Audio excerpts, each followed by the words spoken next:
Hello दोस्तों, आज के इस वीडियो में हम लोग बात करेंगे पाकिस्तान के जो इंफॉर्मेशन और ब्रॉडकास्टिंग मिनिस्टर है फवाद चौधरी, उनके बारे में। तो मैं अपने पाकिस्तानी भाइयों बहनों से ये कहना चाहता हूँ कि मुझे लग रहा है कि फवाद चौधरी दिमाग से पैदल हो चुके हैं। उनका दिमाग काम करना भी बंद हो चुका है उनका, और पाकिस्तानियों को जल्द से जल्द उनका कहीं मेंटल ट्रीटमेंट करना चाहिए। अब ये मैं ऐसा क्यों कह रहा हूँ दोस्तों, इसके पीछे रीज़न है, आप उनके रिसेंट ट्वीट्स देखिए। अभी कुछ दिन पहले, 4 दिन पहले, पाकिस्तान में एक श्रीलंकन सिटीजन की ब्लास्फेमी के आरोप के अंडर हत्या कर दी गई थी। उसकी लिंचिंग हुई थी, उसकी बॉडी को जलाया था। तो इस हादसे की वजह से पाकिस्तान की पूरे इंटरनेशनल लेवल पे किरकिरी हो गई थी, क्योंकि ऑब्वियसली यही अगर कोई पर्सन पाकिस्तानी रहता या पाकिस्तानी नेशनल रहता तो इस मुद्दे को उतनी तवज्जो नहीं दी जाती इंटरनेशनल लेवल पे।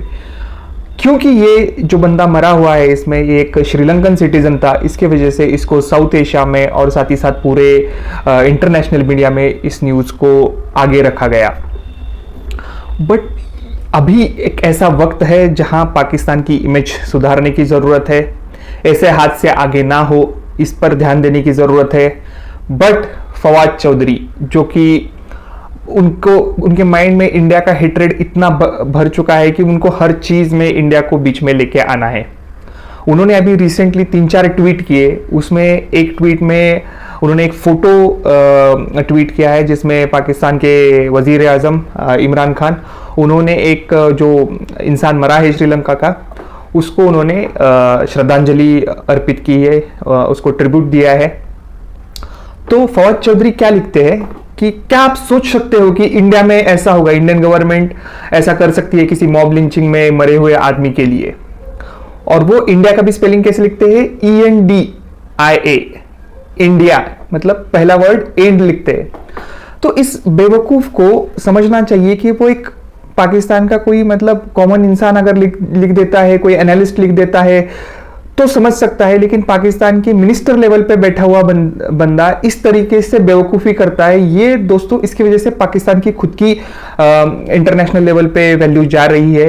भले ही भारत आपका दुश्मन हो, आपके साथ जंगे हुई हो, आपको जो भी प्रॉब्लम है, आप इंडिया के साथ चाहे दुश्मनी निभाना चाहते हो दुश्मनी निभाओ, बट ये कोई तरीका नहीं होता है दोस्तों। इस तरीके से आप भारत के साथ रिलेशन नहीं रख सकते ऐसे बेवकूफों को लेके, क्योंकि ऐसे बेवकूफों की वजह से पीस एस्टेब्लिश कभी भी नहीं हो पाता। इसको समझना चाहिए। एक मिनिस्टर के ओहदे पे बैठा हुआ आदमी है दोस्तों, समझने की कोशिश करो। और ये इंडिया को कैसे लिख रहा है, ENDIA, इंडिया। और ये कह रहा है कि अभी इसमें भी इसने इंडिया में जो मॉब लिंचिंग्स होती है इसको उठा के लेके आया बंदा, और बोल रहा है कि क्या इंडियन गवर्नमेंट कभी ऐसा कर सकती है।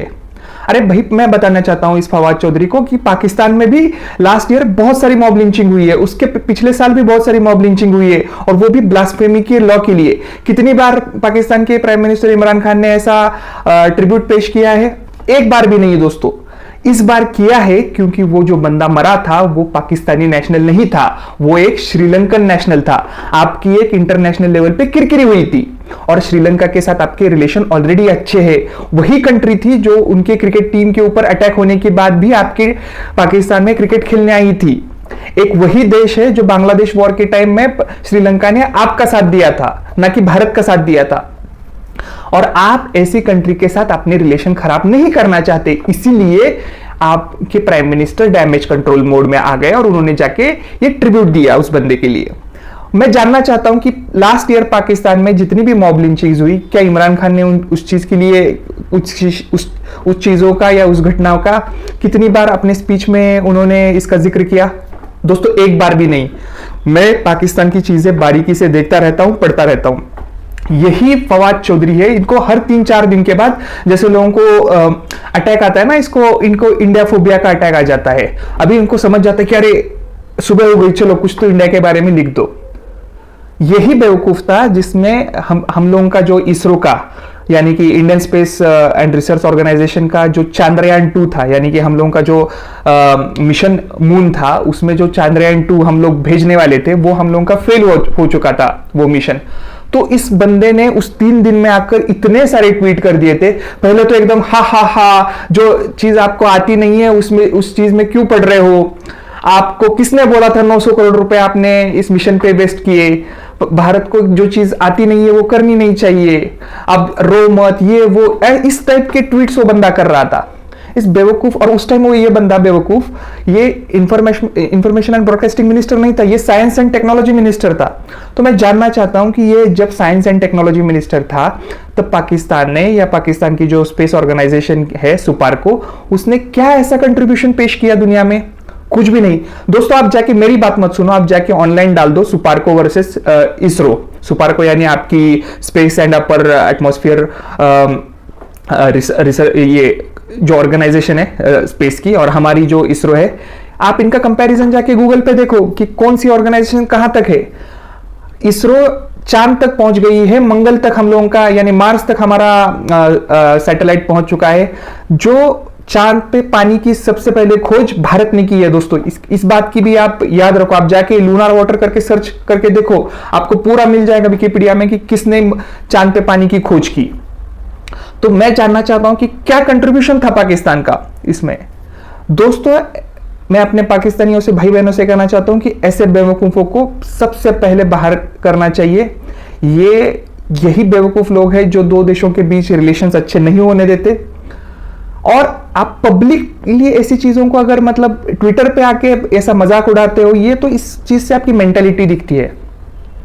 भले ही आपके मन में कुछ चीजें हो सकती है कि भारत ने ये गलत किया, भारत ने वो गलत किया, बट एक उसके अलग चैनल्स होते हैं बात करने के।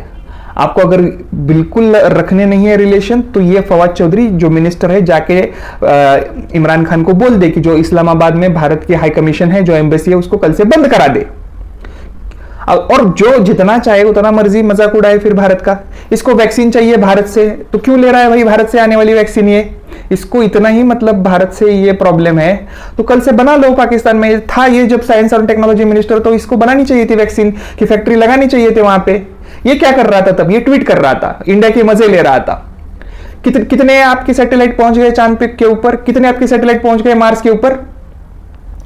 क्या मतलब ये बंदा जो है, और ये आज इंडिया को लेक्चर दे रहा है, वो भी रिलीजियस इंटॉलरेंस के ऊपर।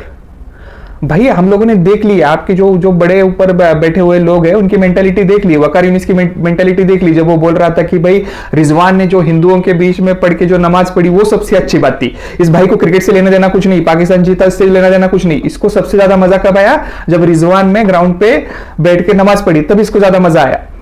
इनका बेवकूफ और एक शेख रशीद है, वो क्या बोल रहा है कि ये इस्लाम की फतेह है, ये फतेह अजीम है।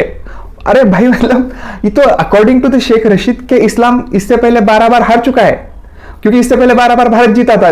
भारत अगर हारने पे इस्लाम की जीत है तो भारत जीतने पे इस्लाम की हार क्यों नहीं है? तो ऐसे बेवकूफी और ऐसे बिना अकल लगाए दिए हुए स्टेटमेंट ऐसे मिनिस्टर इमरान खान के कैबिनेट में बैठे हैं, इसका दोस्तों मुझे अफसोस है। पाकिस्तान जो कि 25 करोड़ की आबादी है या 22 करोड़ आपकी जो पॉपुलेशन है, मुझे लगता है कि पाकिस्तान और इंडिया की मेंटालिटी या एक दिमागी जो अगर पोटेंशियल है तो सेम ही है, क्योंकि हम लोग एक ही लोग थे। अगर इंडिया में अच्छे लोग हैं, अच्छी तरक्की कर रहे हैं, तो आई एम श्योर कि पाकिस्तान में भी होंगे। और ऐसे लोगों को जिनके पास कुछ अकल है, जिनके पास कुछ सब्र है, जिनके पास पोटेंशियल है, वो ऊपर बड़ी पोजीशंस पे जाके बैठने चाहिए, ना कि फवाद चौधरी जैसे बेवकूफ लोग। दोस्तों आज के इस वीडियो में बस इतना ही। मिलते हैं अगले वीडियो में किसी ऐसे ही टॉपिक के साथ। तब तक के लिए गुड बाय।